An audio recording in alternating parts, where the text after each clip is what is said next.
So hello everyone, कैसे हो आप सभी लोग। दोस्तों आशा करता हूँ सभी ठीक होगे। और आई होप आप लोगों ने सीयूईटी की हमारी जो क्लासेस हैं, जो वीडियोस हैं, वो देखना स्टार्ट कर दिया होगा और सीयूईटी की इंग्लिश की जो प्रिपरेशन है वो स्टार्ट हो चुकी होगी।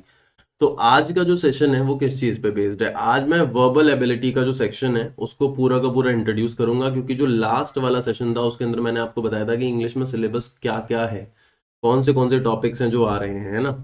लेकिन आज मैं वर्बल एबिलिटी को एक्सपेंड करके बताऊंगा कि किस चीज़ के बारे में है, क्या क्या टॉपिक्स हैं जो आप लोगों को कवर करने की ज़रूरत है। देखो, चिंता करने वाली कोई बात नहीं है। मैं 2022 में 2022 में the topics which were there in the question paper, the questions which were asked, मैं उससे भी रिलेट करके बहुत सारी चीज़ें तुम लोगों को बताने वाला हूँ। तो मेक श्योर आप हर एक वीडियो को जरूर देखो, पूरा सिलेबस कंप्लीट करेंगे हम।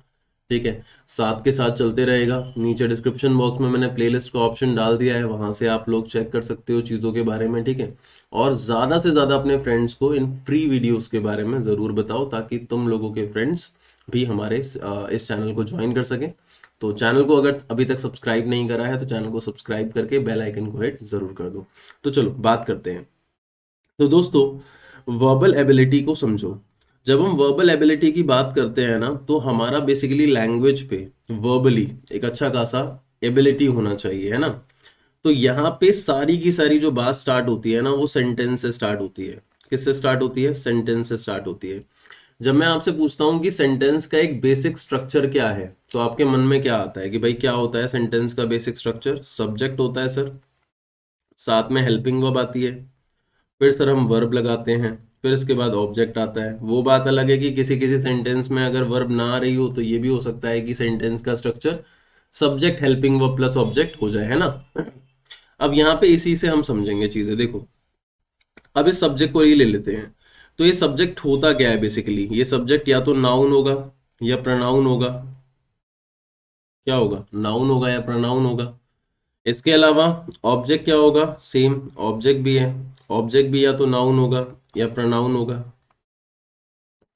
समझ में आई बात? अब अगर हम इस नाउन और प्रोनाउन की बात करें तो ये हमारे टॉपिक्स में आ जाएंगे वर्बल एबिलिटी के अंदर। ठीक है, तो एक टॉपिक आ गया नाउन और एक आ गया प्रोनाउन। अब भाई ये जो ऑब्जेक्ट है, इस ऑब्जेक्ट से पहले भी कई बार एक वर्ड लग जाता है, और वो क्या होता है? एडजेक्टिव। क्यों? क्योंकि अगर हमारा कभी भी कोई नाउन आ रहा है तो नाउन से पहले एडजेक्टिव आ सकता है जो उस नाउन को क्वालिफाई करता है। जैसे मैंने फॉर एग्जाम्पल मैंने बोला he is a good man. He is a good man, तो मैन एक नाउन है और ही एक प्रोनाउन है। He is subject and man is object. तो मैंने बताया ना, सब्जेक्ट नाउन प्रोनाउन ऑन हो सकता है, तो यहाँ प्रोनाउन है। और ऑब्जेक्ट भी नाउन प्रोनाउन हो सकता है, तो यहाँ नाउन है। तो मैन से पहले जो ये गुड आ रहा है ये क्या है? एडजेक्टिव है। तो एडजेक्टिव भी हमारा एक टॉपिक है जो वर्बल एबिलिटी में आ सकता है। ठीक है भाई, नाउन हो गया, प्रोनाउन हो गया, एडजेक्टिव हो गया। अब जब मैं subject helping verb verb object in सब चीजों को लेके आ गया, तो इसमें एक चीज आ गई वर्ब। तो वर्ब भी हमारा टॉपिक है। जब मैंने सब्जेक्ट को वर्ब से जोड़ा तो बीच में क्या आ गया? हेल्पिंग वर्ब, जो इन दोनों को कनेक्ट कर रहा है आपस में। कई बार डायरेक्टली सब्जेक्ट वर्ब से भी कनेक्ट हो जाता है। जैसे फॉर एग्जांपल मैंने यहाँ पे लिखा कि आई प्ले गेम्स, तो यहाँ तो हेल्पिंग वर्ब नहीं आई, डायरेक्टली सब्जेक्ट वर्ब से जुड़ गया, है ना। तो ये जब चीज जुड़ रही है आपस में तो इसको हम क्या कहते हैं? इसको हम कहते हैं सब्जेक्ट वर्ब कॉन्कर्ड, एसवीसी। मतलब मैं लिख देता हूं सब्जेक्ट वर्ब कॉन्कर्ड, या इसको एक और नाम से जाना जाता है, that is what? That is subject verb agreement. अब इसी सेंटेंस के अंदर बच्चों और भी चीजों पे आ जाते हैं। वर्ब और ऑब्जेक्ट को जोड़ने का काम क्या करता है? प्रेपोजिशन। क्या करता है भाई? प्रेपोजिशन। तो preposition should be a topic as well. जब हम एडजेक्टिव पे आ जाते हैं तो एडजेक्टिव एक बहुत बड़ा टॉपिक है। कई बार हम डिटर्मिनर्स एडजेक्टिव में कंफ्यूज रहते हैं, लेकिन डिटर्मिनर्स का काम भी वही होता है जो एडजेक्टिव्स का होता है ना। और उसमें भी अलग अलग कैटेगरीज आ जाती हैं, जैसे articles, a and the, demonstrative आ जाते हैं, पोसेसिव डिटर्मिनर्स आ जाते हैं, या क्वांटिफायर्स आ जाते हैं जिन्हें क्वांटिटेटिव डिटर्मिनर्स भी कहते हैं। तो एडजेक्टिव और सबका काम सेम ही है। तो अगर आप इसमें बहुत ज़्यादा एक्सपेंड करके बताओ तो आर्टिकल भी एक टॉपिक वर्बल एबिलिटी में जुड़ जाएगा, फिर डेमोन्स्ट्रेटिव हो गया, फिर इसके बाद पोसेसिव वाला हो गया। तो ऐसे करके बहुत सारे टॉपिक आ जाएंगे। बट अब अगर जैसे नाउन को क्वालिफाई करने के लिए एडजेक्टिव यूज होता है, ऐसे ही कई बार वर्ब के मीनिंग में एक और मीनिंग ऐड करने के लिए क्या यूज किया जाता है? एडवर्ब। हालांकि एक बहुत ही ब्रॉड टॉपिक है, इट्स नॉट ओनली कि वर्ब को ही मॉडिफाई करता है एडवर्ब, एडवर्ब एक एडजेक्टिव को भी मॉडिफाई कर सकता है, इनफैक्ट पूरे के पूरे सेंटेंस को भी मॉडिफाई कर सकता है, इसकी बात हम बाद में करेंगे, ठीक है। लेकिन अगर टॉपिक की बात करें तो ऑफ कोर्स एडवर्ब भी एक टॉपिक है जो कि तुम्हारा वर्बल एबिलिटी के अंदर आ जाएगा। फिर इसके बाद मोटे मोटे टॉपिक्स पे आ जाए, अगर हम इस पूरे सेंटेंस को, इस पूरे स्ट्रक्चर को ही बनाते हैं, इस पूरे स्ट्रक्चर को बनाते हैं, तो स्ट्रक्चर को फॉर्म करने के लिए हमारे को क्या चाहिए, टेंस। क्या चाहिए भाई, हमें टेंस चाहिए। तो टेंस भी हमारा वर्बल एबिलिटी के टॉपिक के अंदर आ जाएगा, ठीक है। और क्या चाहिए, कई बार हमारे स्ट्रक्चर पैसिव वॉइस में जाते हैं तो पैसिव वॉइस हमारा आ जाएगा। कई बार हमारा स्ट्रक्चर रिपोर्टेड स्पीच फॉर्मेट या नरेशन फॉर्मेट में होता है, रिपोर्टेड स्पीच फॉर्मेट या फिर नरेशन फॉर्मेट में होता है, तो ये भी हमारा किस में आएगा भाई, वर्बल एबिलिटी के अंदर आ जाएगा।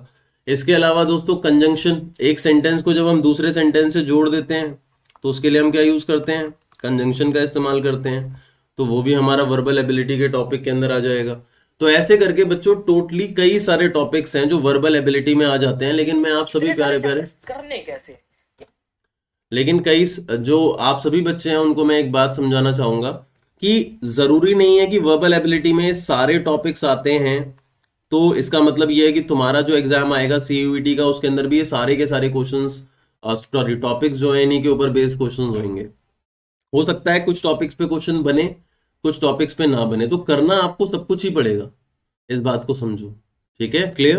तो आई होप बच्चों आप लोगों को आज टॉपिक समझ में आ गए होंगे, एक आइडिया लग गया होगा कि हम किस तरीके से प्रिपरेशन करने वाले हैं। नाउन को समझेंगे, प्रोनाउन को समझेंगे, एडजेक्टिव को समझेंगे, वर्ब को, सब्जेक्ट वर्ब एग्रीमेंट को, हर एक चीज को समझेंगे और फुल फ्लेज इंग्लिश की प्रिपरेशन करेंगे। इतने अच्छे तरीके से प्रिपरेशन करेंगे कि इंग्लिश के अंदर आप लोगों का स्कोर बहुत अच्छा है, क्योंकि इंग्लिश एक लैंग्वेज है और उसको क्वालिफाई करना कंपलसरी है। आप इमेजिन कर लो, अगर आपने डोमेन सब्जेक्ट कर लिया क्वालिफाई, आपने जनरल जो आपका टेस्ट है वो क्वालिफाई कर लिया, लेकिन लैंग्वेज को क्वालिफाई नहीं किया, तो भी आपका एडमिशन उस रिस्पेक्टिव कोर्स में नहीं होने वाला जहां पे लैंग्वेज डिमांड की गई है। इसीलिए लैंग्वेज को क्वालिफाई करना भी कंपलसरी है, इस चीज को ध्यान रखना, उसके बगैर तुम्हारा काम नहीं चलेगा। और क्वालिफाई करने के साथ साथ एक कट ऑफ भी जाती है कॉलेज की, यूनिवर्सिटी वाइज, कि भाई इतना स्कोर होना चाहिए। अगर तुम्हारा उससे कम होगा तो उस रिस्पेक्टिव कोर्स में तुम्हारा एडमिशन नहीं होगा। तो कोशिश तुम्हारे को यही करनी है कि तुम्हें ज्यादा से ज्यादा मार्क्स अचीव करने की कोशिश करनी है। समझ आ गई बात। तो आज की क्लास बच्चों हमारी मेनली इसी बात को लेके थी कि भाई कौन से टॉपिक्स हैं जो आप लोगों को कवर करने हैं। आशा करता हूं आप लोगों को मेरी सारी की सारी बातें समझ में आई होंगी। मैं कोशिश कर रहा हूं कि रेगुलर बेसिस पे वीडियो बनाते रहूं और रेगुलर बेसिस पे वीडियोस डालते रहूं, और ये पूरा का पूरा कोर्स बहुत ही ब्यूटीफुली हम कंप्लीट करें। लैंग्वेज वाले पोर्शन में आपको कोई भी दिक्कत ना आए। अगर आप चाहते हैं कि इसी तरीके से मैं वीडियोस बनाते रहूं तो कमेंट सेक्शन के अंदर मेंशन जरूर करें, और वीडियोस को शेयर करना बिल्कुल भी नहीं भूलना है अपने दोस्तों के साथ। ज्यादा से ज्यादा वीडियो को शेयर करना है, वीडियो को लाइक करना है और चैनल को सब्सक्राइब करना है अगर आपने अभी तक चैनल को सब्सक्राइब नहीं किया है। Thank you so much for watching this video.